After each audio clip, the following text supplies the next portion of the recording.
Next we're going to attach the hangers.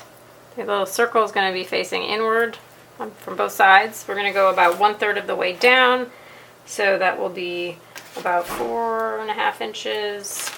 And make sure that the screws are up, because if they're screwed in too tight it won't fit in here.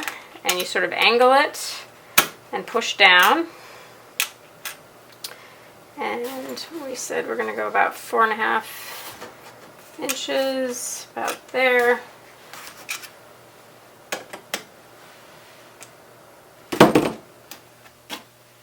This screwdriver is a bit large, but you'll need a flathead screwdriver for this part.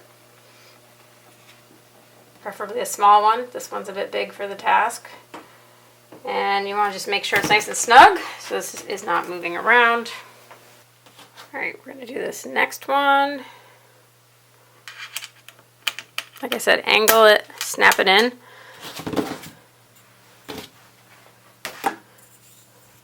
Measure it about 4.5 inches. Now we're going to take our little wire. We won't need this whole amount, because every kit just comes with a standardized amount of wire.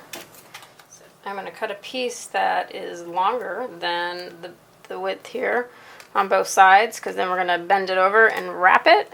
I would say a couple inches. I think that's pretty good. I'm going to take some scissors and cut this piece. Alright, now we're going to put the wire on the back, and I'm going to come up through that hole.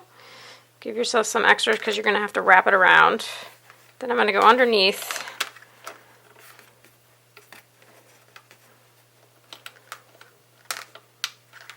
Back up. Then over, back under again, and then I'm going to start wrapping.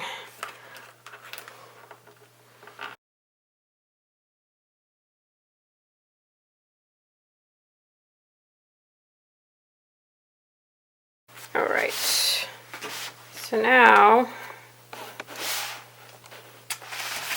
we need to come up and do the same on the other side.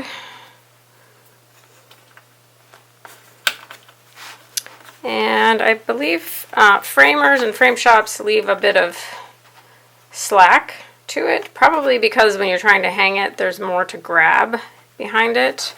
So I'm going to bend it over. You can see pretty much I'm doing the same thing. And so from this side I'm coming underneath this.